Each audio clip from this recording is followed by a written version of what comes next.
L'assurance vie, votre meilleure date? Entre les épargnants et l'assurance vie, on peut dire que ça match. Ce support d'épargne représente, selon les statistiques de l'INSEE, près de 40% du patrimoine financier des Français. L'encours global de ce placement est colossal. 1876 milliards d'euros à la fin de l'année 2022. C'est presque 3 fois plus que l'encours du livret A, une autre valeur sûre dans l'épargne des Français. Il faut dire que l'assurance vie a de nombreux atouts.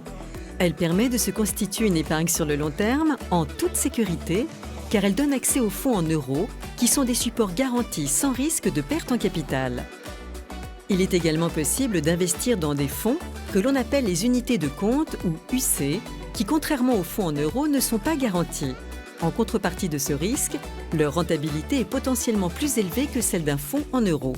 Les UC peuvent être des valeurs mobilières. Autrement dit, il s'agit de titres financiers négociables sur les marchés sous la forme d'actions, de fonds indiciels ou trackers, ou encore d'organismes de placement collectif en valeurs mobilières, OPCVM. Les UC vous permettent d'investir sur des secteurs d'activité variés, tels que les nouvelles technologies, la santé ou bien encore le luxe. Vous avez aussi la possibilité de sélectionner des supports investissant dans des zones géographiques précises, Amérique du Nord, Asie, Europe du Nord. Un autre type d'UC vous donne accès à l'univers immobilier à travers ce que l'on appelle la pierre papier, comme les sociétés civiles immobilières, SCI, les sociétés civiles de placement immobilier, SCPI, et les organismes de placement collectif immobilier, OPCI. Enfin, depuis quelques années, les assureurs proposent également des fonds communs de placement à risque, FCPR, qui permettent aux investisseurs de mettre un pied dans l'univers du capital investissement.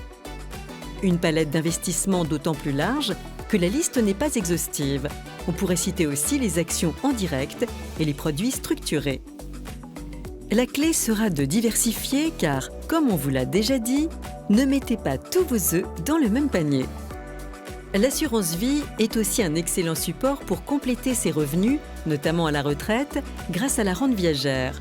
Elle donne également la possibilité de faire des rachats partiels à des conditions fiscales particulièrement avantageuses après 8 ans de détention. Enfin, c'est un outil sans équivalent pour transmettre une somme d'argent aux bénéficiaires désignés grâce à une grande liberté dans le choix de ceux-ci et à une fiscalité avantageuse. Pour faire simple, lors d'une succession, chaque bénéficiaire d'un contrat d'assurance vie profite d'un abattement de 152 500 € à condition que l'assuré ait effectué ses versements avant l'âge de 70 ans. Il s'agit donc de la somme qu'il peut recevoir sans payer d'impôt. Au-delà de ce seuil, un taux de prélèvement de 20% s'applique.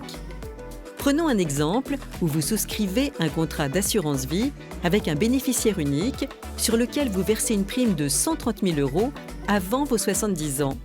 Si vous décédez 10 ans plus tard et que votre contrat a atteint dans l'intervalle 200 000 € grâce aux plus-values, le bénéficiaire désigné profite de l'abattement de 152 500 € et n'est imposé que sur la somme restante de 47 500 €. Si on applique le taux de 20% sur les 47 500 €, l'impôt à payer est de 9 500 €. Et ce n'est pas tout. Contrairement au livret A, auquel elle est souvent comparée, l'assurance vie n'est pas limitée en plafond.